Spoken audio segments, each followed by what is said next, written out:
Good afternoon, everybody. Thank you so much for joining us today. Local leaders are here today to talk to you about some recent troubling incidents that have happened throughout Durham over the past few days. Speaking will be Mayor Leonardo Williams, Durham County Commissioner Board Chair Nida, Allam, and Durham Public Schools Board Chair Millicent Rogers. And following their comments, we will take questions. So I'll turn it over to Mayor. All right, good afternoon, everyone. Mayor Leonardo Williams.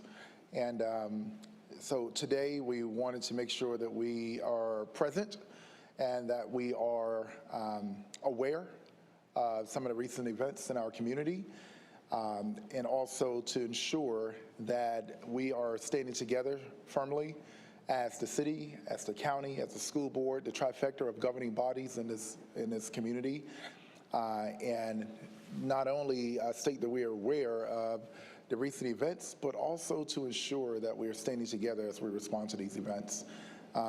This is a story. This is a moment for us to make sure that we're letting our community know that we're listening, and also ensure that the expectations are properly managed.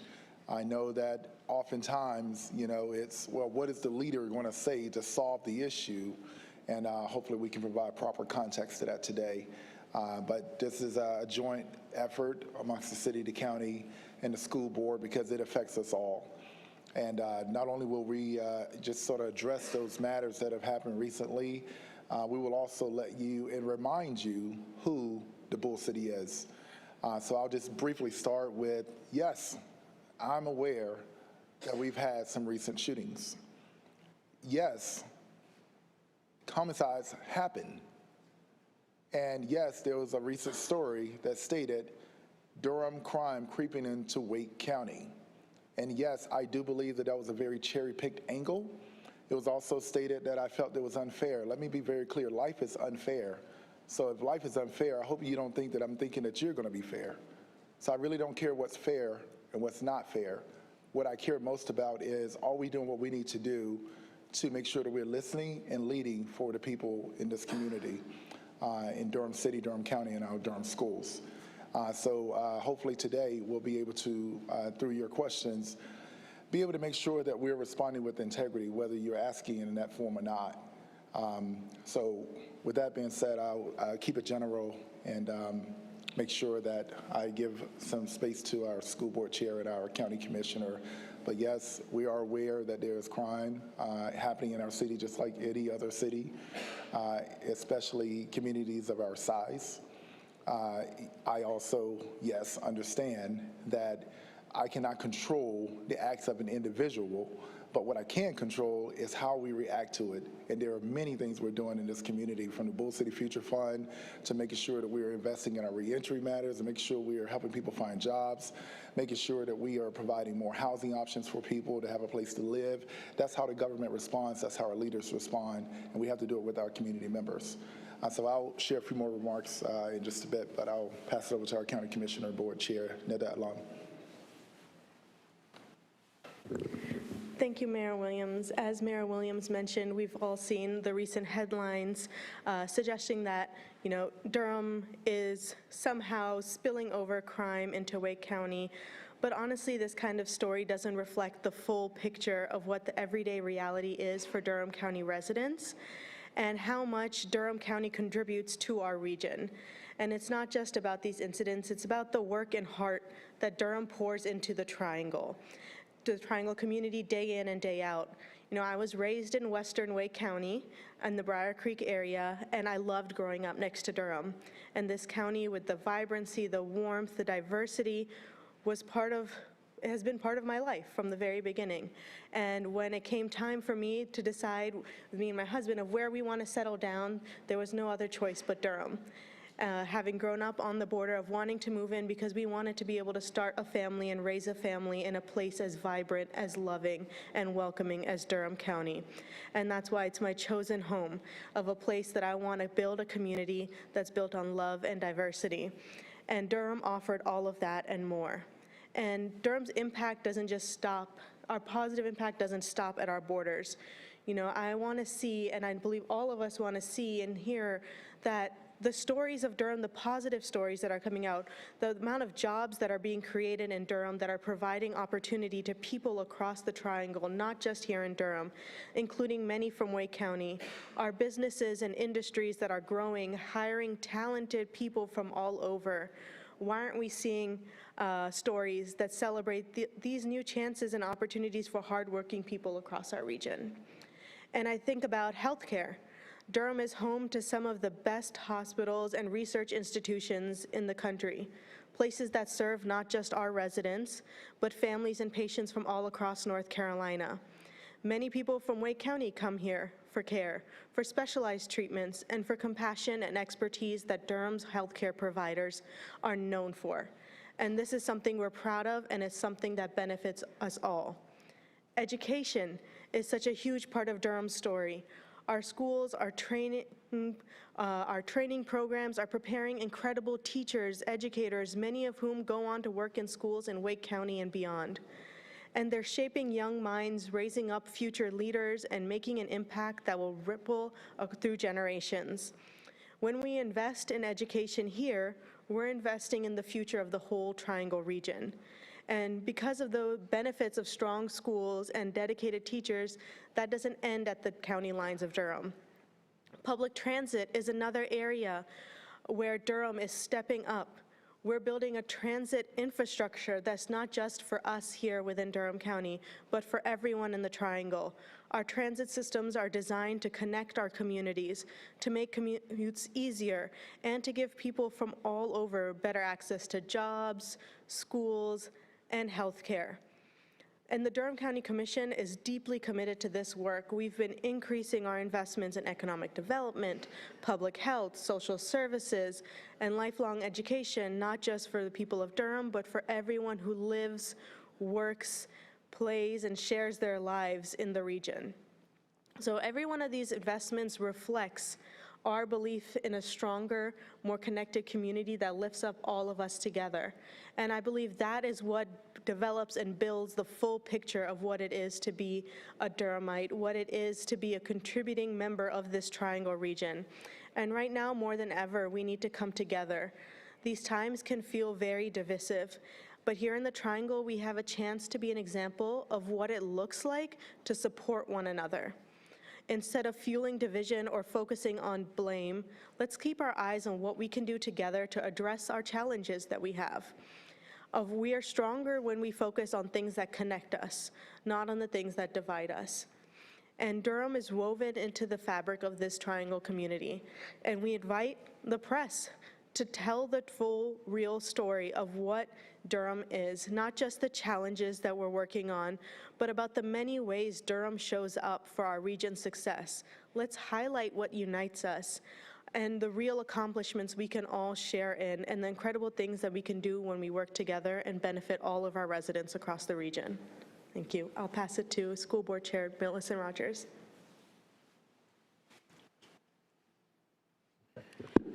Good afternoon. I'm Millicent Rogers, Chair of the Durham Public Schools Board of Education. And I stand before you today not just as the Chair of the Board of Education, but as a lifelong member of this vibrant, diverse, and resilient community. I join Commissioner Allam, Mayor Williams, today in response to the recent acts of hatred and bigotry that have shaken our community, the recent stories that tell just one side of the story. These acts have no place in Durham. They are a direct assault on the values that we hold dear, values of inclusion, unity, and respect for one another. To be clear, hate has no home in our city, our county, or in our schools. We will not allow these stories or these acts to divide us or to instill fear in our hearts. Instead, we stand here today shoulder to shoulder alongside our city and county partners as a testament to the strength of our community. Our resolve is stronger than ever, and our commitment to equity, justice, and inclusion remains unwavering. Durham Public Schools has a mission that guides everything we do: to embrace, educate, and empower every student to innovate, serve, and lead. Our vision to ignite limitless potential in each and every one of our students is more than just words, it's a promise. It's a promise to our children, to their families, and our community that we will provide a safe, inclusive, and nurturing environment for every single student, regardless of their background, their race, or their beliefs. While you're reporting these stories, we invite you to report stories of the diverse tapestry that makes up Durham Public Schools. Our students represent the future, and that future is bright. Some of those stories include the graduating class of 2024 amassed $77.1 million in scholarships, with the historic Hillside High School leading with $26.5 million in scholarships. DPS has opened 3 new schools in the past years because of the growth and thriving in this community. We will open the Durham Early College of Health Sciences in August of 2025 in partnership with Duke Health and Durham Tech to provide those health services that Commissioner Allam spoke about. This year, we saw an increase in district enrollment, demonstrating this district's appeal to parents who value the experience we're offering our students. We've increased access to academic opportunities through Growing Together, the comprehensive initiative on redistricting in Durham, the first one in 30 years. 80.8% of DPS schools have met or exceeded growth for the 23-24 school years, and DPS is a recipient of $11.4 million in U.S. Department of Ed grant to support the implementation of our Growing Together initiative. We've invested heavily in social emotional learning and the well-being of our students, and will continue to support that and their academic success. This year, every student in DPS, regardless of socioeconomic status, eats breakfast and lunch for free, ensuring that all students are fueled for success. We will continue to prioritize equity in everything we do. These are the accomplishments that you should be reporting about Durham Public Schools and the growth of Durham. As we move forward, we will continue to work hand in hand with our city and county partners to protect our community, to ensure the safety and well-being of our students, and uphold the values that make Durham such an extraordinary place to learn and grow.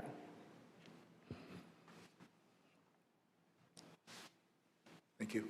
So basically, you know, this is not to ignore the challenges that we have in our community, but it's to say that our challenges are not the only thing that exists in our community. And, you know, you're going to hear us talk about that full picture. But this is also an opportunity for us to say that, you know, when you talk about the Bull City, put some respect on it, because there are so many things in this city that are worth being excited about. There are 30,000 cities and towns in this entire nation. Durham is the number 6 best run city in this nation. And just this morning, yes, there was a story that just came out about a young man that was just shot and killed. You know, yes, it was. And those are challenges that we're dealing with, you know. But also, Rent Cafe just said Durham, North Carolina, the number 1 livable city in the state of North Carolina, number 41 out of the nation. There is always perspective.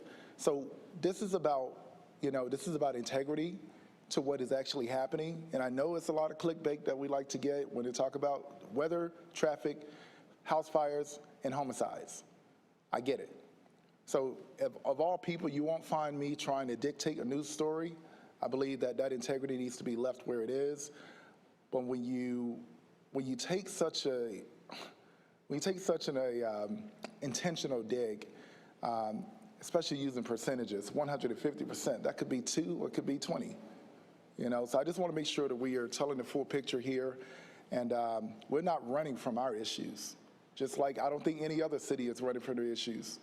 You know, we're not running from the fact that, yes, we have historically had communities that have you know, had to deal with crime and homicides. We're not ignoring that. We accept that. But one thing you're going to know is we're also working toward that. We're going to give you options, and I'm talking to my community members now. If we don't get engaged with one another, if we don't work together as a community, we're always going to be the subject matter that everyone else talk about.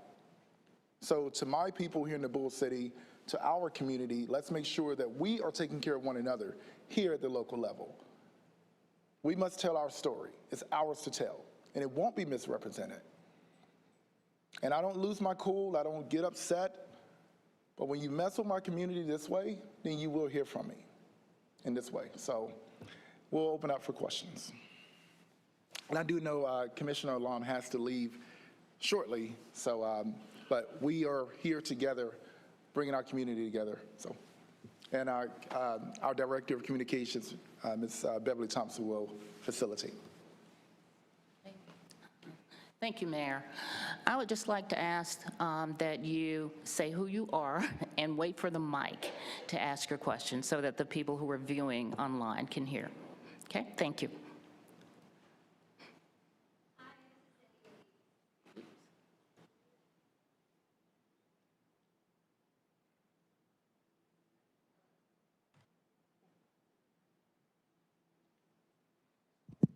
I think we have a news story. The news story is the mic did not work. I'm messing. Go ahead. Hi, this is Cindy with ABC 11. Thank you guys for your time today. I know you continue to talk about the work that you guys are doing. My question is specifically catered to the resources available to young people, especially with trying to reduce gun violence among young people. We recently heard about how Bull City United is one program that's been discontinued. Could you just talk more about some of the other work that the city is really trying to do to just reduce gun violence among young people, and how you guys are specifically trying to reach out to that group? Yeah, sure. So there are lots of things that are happening, and I think what we have to realize is the government serves as a catalyst. The government serves as a catalyst to resources, which is what inspired, my office and, support of the council to kick off the Bull City Future Fund. I used to get those phone calls of, hey, what can I do? So whether you have $1 or whether you have $1 million, you can donate to this fund. And what this fund does is it invests into existing organizations that are doing youth impact work. If you have just looked into the Durham community, you'll just to name a few, you have Project 300. You have the Poof Center, teaching young people how to become entrepreneurs. That's sustainable life, You have the Thomas Mentor Leadership Academy and many, many, many more, the Emily K Center. And what we want to do is invest in those organizations to help them expand their footprint. And then we have our Office on Youth that's doing amazing work, where the young leaders are actually involved with their city and local government to actually work on, their strategic plan to engage more youth. We have our youth ambassadors led by youth. So Change by Youth. There are endless amounts of things that are in our community already that we are working on, but that's why I launched the bullcityfuturefund.com for people to just truly engage. But it's simple. It's actually simpler than that. If your kid is in a school, especially in our public schools, they have access to their marching band. They have access to their dance program. They have access to chorus. They have access to our sports. We have to, we're standing up here as leaders taking ownership of our challenges. We're taking ownership of also the opportunities that are out there. And as parents in our community, you have to make sure your child is getting involved. Because every person that's committing a criminal act out there today, they were once a child. And at some point, something around their society led them down the wrong path. And what we're trying to do is provide options to keep them on the right path. I just spoke at Hillside High School yesterday. I said, I need you guys engaged, because if you're not, you're going to be talked about rather than spoken with. And so that's I can't even sit up here and name all the options and opportunities because there's so many, but at the same time, we have to be collaboratively and collectively as a community committed, and invested in that.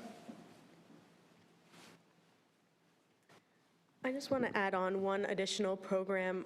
Mayor Williams mentioned so many ways that we're supporting our youth, but especially one way that Durham County has been investing in, the Project Build gang intervention program.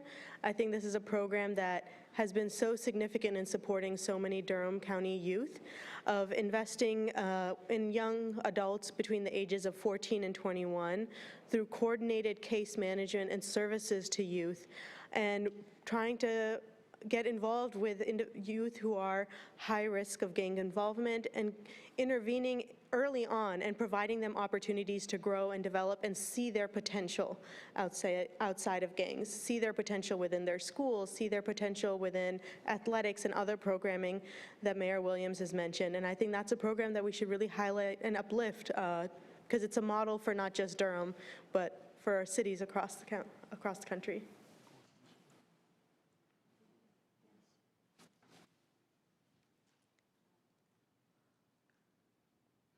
Okay, we're ready for the next question. Oh, sorry, I actually had one more. One This is the more? last one. Quick question is, has there been a conversation already with the DPD chief about the recent shootings? Could you also tell us more about your the city's partnership with the police department to also just, again, try to, what you guys are doing to reduce gun violence? Yeah, the chief is texting me right now. She's watching, and she was going to be here. We talk a lot. We spoke last night for about 30 minutes just about this very thing. We're fortunate to have a chief who's so compassionate. She's compassionate. She feels this. She has a black son. It hurts her personally when we see young Leos, young men that look like me, hurting one another in the streets. Those are the challenges that I was referencing. And that's one of the main reasons why I ran for mayor, and those are some of the same issues why every single council member sits up here and every commissioner is on their dais, every school board member is on theirs, because we have to deal with those challenges. We want to do something about it. We're committed. But, to your question specifically, I talk to the chief all the time, and we all know that policing inherently is a reactionary model, so we're trying to do as much as we can proactively. But this conversation cannot happen void of the community itself. And that's what we put a lot of energy into, when you guys go out in the public and say, how do you feel about this shooting? And someone says, I'm scared, and that's the only thing that's captured, of course they're going to be scared. Of course they're going to be scared, and we don't want our residents to be afraid. That's why we invite them to be a part of this, and that's why in Durham, we embrace our challenges, we deal with our challenges. We do that with our law enforcement. And I also talk to the sheriff. Our law enforcement is heavily engaged, but we also have to make sure that we continue to build out policies that are helping us be as proactive as possible.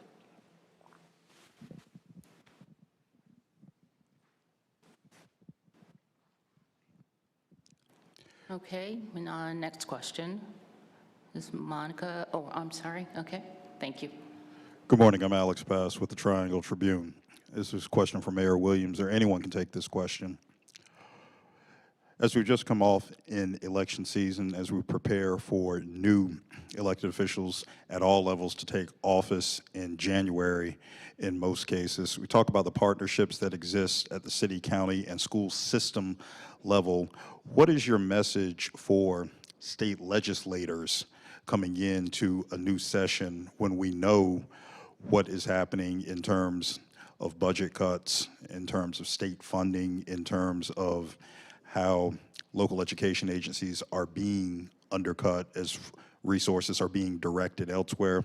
What is your message to the state legislature in terms of what needs to happen from a strategic resourcing perspective to enhance these initiatives you want to undertake and the partnership that exists between city, county, and school system here? Thank you for that question. The election. I am grateful for the voter engagement that happened in our community. I think it's a true testament of how we're paying attention. And I do believe that this is a time where we're going to have to be more innovative than ever before. And that's why I'm so grateful for the relationships that I have. The chair of the county commissioners, Commissioner Allam, Chair Allam, Chair Rogers, the good thing is we all know each other. We're neighbors, we're friends, and we talk literally every single day. And I'll be releasing a statement, I believe, later today about the election and in my personal capacity. But I think that there are also, I've turned off the media for the last week just to give me some peace. But I think that there's a time for us to be innovative here, and there's some silver linings that we could really capitalize on.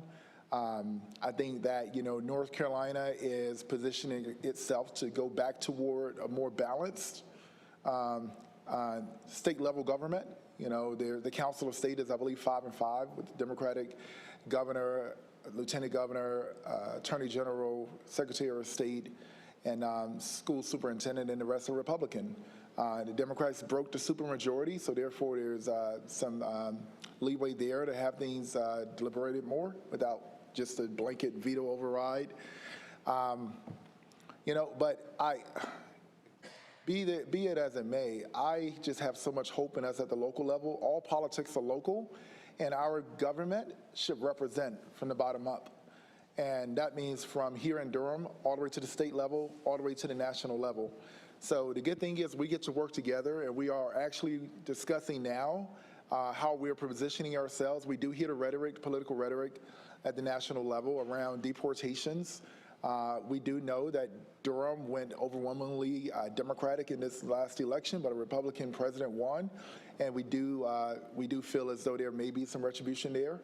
But we're going to try and prepare as best we can, and a lot of that has to do with us communicating with one another so we can communicate to the public, and part of that means journalism with integrity. So we're going to be relying on you guys to also deliver that message as well.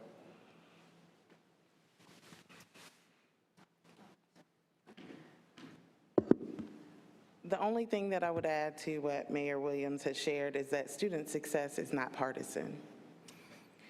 Student success is going to go beyond this election cycle, and we have to continue to work with everyone in the state legislature and beyond to make sure that our students' needs are met. And there are rural counties in North Carolina that also need more funding, more support, and we all have to stand together to make sure that student successes are put first. We have to cross the aisle and have conversations and have tough negotiation about what's most important to ensure all students are successful. On the local level, we will continue to work with the mayor, continue to work with the county commission to make sure that our families and our communities are moving towards a safer space and a safer environment. But we have to continue to do that advocacy because our students deserve that. And full disclosure, I'm born and raised in Halifax County. That's the Leandro County, and school doesn't necessarily have to stop at the end of the school day, and it doesn't have to be just in the school building, and that's where the city and the county and the school system can work together. So there are lots of innovative ways we can look at policy and provide those as options of implementation for our staff.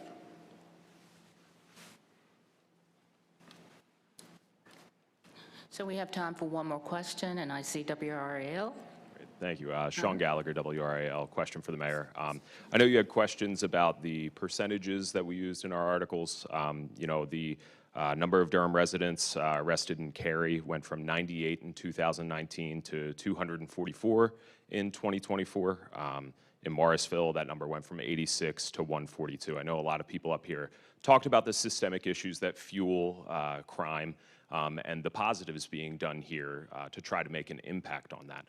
When can residents expect to see results from that work so that there are direct impacts on the lowering rates of crime and that the perception of Durham also changes, that it's not compared negatively to the city of Raleigh? Yes, I'll start answering that with a question. Have we looked at the amount of data, have we looked at data that represents the amount of crime in Durham from other zip codes or other cities? That's kind of like my response, and that's why I say it's a cherry-picked angle. I tell folks all the time, the Bible and the Constitution are very similar. It's up for interpretation, so I could choose to look at data in whatever angle way I want to look at it. We are all living freely in this community, and we get out of it what we put into it. I think it's misleading and it's a little false hope to say to the residents that when the mayor speaks, there's, what they're in control of is going to totally change. I will work with my residents to ensure So when they can expect it, it's when we continue to work together, and that's what we're working on. You know, and these programs that we're bringing forth, we're always working progressively toward better outcomes.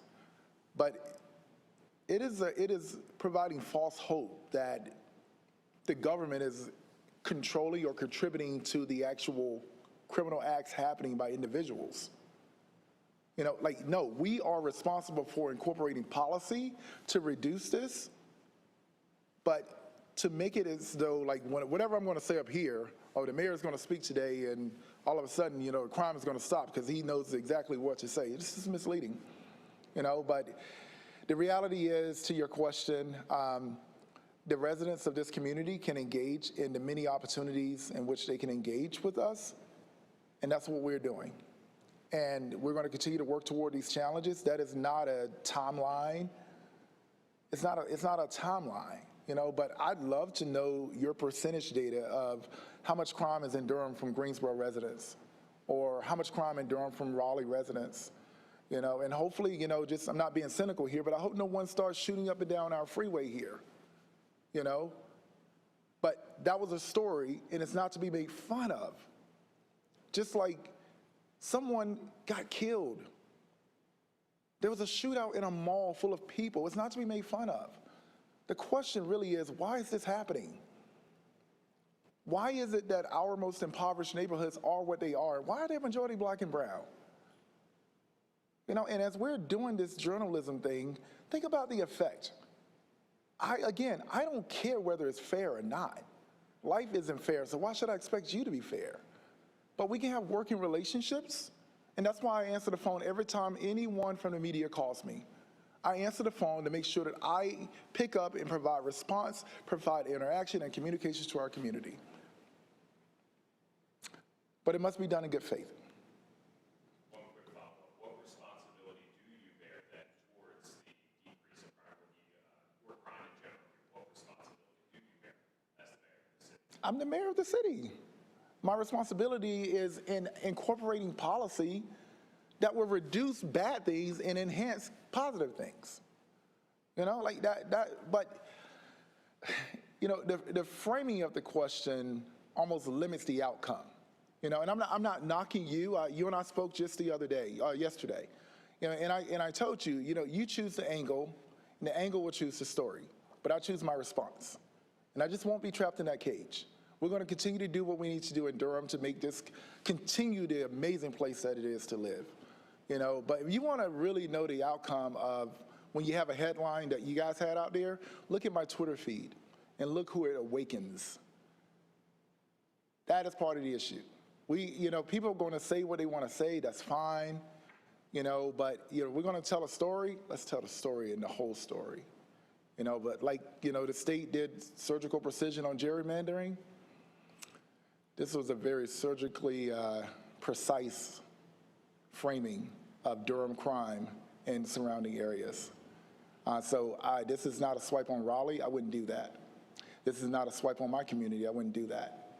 The fact of the matter is, we're going to continue to work in the most progressive ways to ensure this is a safe community, while also acknowledging that we will experience challenges on the way, while also acknowledging that we can't control human behavior, and where that human behavior has an address attached to their name doesn't matter, but what matters is how do we impact that human behavior from early childhood all the way up to current day. And we also have to, and you as well, have to acknowledge the limitations of a government. So this is not for anyone out there that's saying that, you know, we're running away from our problems. No, we're saying that our problems are no different than anyone else's. And we're also saying that we own that. And we challenge the fact that this is tough and we're going to fight it always. We're never going to give up. But there's no timeline. Like, I'm not going to sit up here and say, all right, by next month, I'm going to end all violence. No, that's just not realistic. And I'm living in reality here. I'll take one last question. Yeah, CBS 17. Did you? Hey, Ben Boken, CBS 17. Really, you know, we have way too many grieving families in Durham over this past weekend, you know, from gun violence that we've seen. You mentioned that the police chief was watching this as we speak from home. really a two-part question. You know, the police chief, Patrice Andrews, you know, doesn't seem like there's anyone more well-versed to talk about crime in our community. Do you know why she's not here with us today to speak about the recent crimes? And then also, do you have confidence in our police department's ability to fight these crimes, obviously with, you know, the limited resources that we have right now? Absolutely. Limited resources is a reality, but also I think we have one of the best police forces in this entire state, if not this entire country. As a matter of fact, it's the reason why folks want to come here and train, you know. But the police chief is not here today because I asked her not to. She said, I want to come over and support. I said, well, I'm not inviting you to speak. This is for the elected leaders to make sure that we're acknowledging what's happening and there is a way forward. We're going to highlight the things that we're working on. We're going to accept and embrace our challenges. But this is not, I did not want any staff up here speaking today. You know, so I asked her, you know, I said, I know you want to come, but you don't have to because I'm not going to let you speak. This is going to be just for the elected officials. But she is eagerly working on trying to do her part.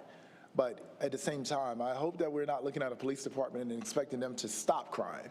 That is on the policy side, and that is the things that we are doing and enhancing those things. But I also, you know, the tough truth is we got to make sure that we say to our community members, we all have to be engaged. We all have to be engaged. And the fact of the matter is we can't have this conversation with, you know, without the reality that there are some households that have some teenagers that are growing up that are becoming a lot to deal with. And I'm culturally very, very connected to that, you know, and so that is a reality. And we have to think about, you know, like we like to report what happened, but what I'm trying to work on is trying to prevent that from happening. And, you know, there's some, like I said, I taught school. I lost count at the amount of teenagers that were having to go to jail for the rest of their lives or, you know, that hurt someone or had been killed themselves, you know. And those are realities that are happening in every single community in this entire nation, you know. And again, you know, we're talking about gun violence here and homicides. We could talk about domestic violence, and you might see percentages higher in another community than ours, you know. So, again, you know, we have, yes, we have limited resources, but we have one of the best police forces you can ever find. And I've experienced personally police officers, police chiefs that glorify, you know, militarizing their police department in a city much smaller than ours. You know, like they want to see if they can get some tanks. We have a police chief that is personally affected by this, and I'll take that any day, any day. Yeah. Okay, this is Mary Helen from the News and Observer. I have one question for Chair Rogers and one question for Mayor Williams.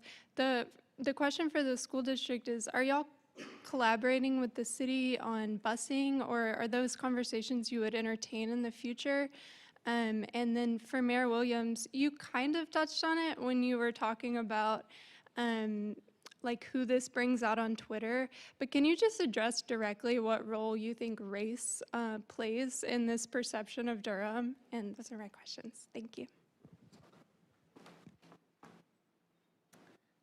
We are working on the best options available in terms of transportation for DPS students. We know that that is a part of enhancing the safety and security of our communities. And just like we're collaborating here in response to recent events in Durham, we are continuing to have those conversations. And I think in the very near future, I will be driving a school bus because I still have my active bus license. I'll be driving a bus to do like a promo ad and try and recruit some bus drivers. So we're going to collaborate in all the fun, innovative ways as possible. And to the online social media, as soon as this story came out, the quote, Durham crime creeping into Wake County neighborhoods, end quote. It was interesting because that news hour at 6 o'clock was like 80% crime in Wake County, and then it talked about the investigative special of Durham crime creeping into Wake County. And the other was not from Durham residents. Oh, that was interesting as well. But X or Twitter it's a very dangerous place anyway. because it brings out the worst of people, I guess, or the worst of your community. And there are just folks that are just cheering and celebrating the WRAL article. They're calling Durham S-hole. We may be live, so I won't say it. But S-hole towns, or dumpster, or those people, folks like them are not welcome in Cary, and it gets worse. It's gruesome, and that's why we need to be sensitive about the wording that we use, because you do bring out the worst in the community. We're a very diverse community in the Triangle, but it's up to us how we live it. The mayors and the leadership have worked together to bring nearly $1.3 billion in the last year in the Triangle as a whole to invest in infrastructure. We also all deal with homicides, and the stories that we choose to tell and how we tell those can bring out the best of us or the worst of us. And I'm going to leave those comments up there because I want us to really own the damage that we can cause when we're insensitive this way and how we're communicating. Thank you all. As he said, thank you all for coming today. We appreciate you.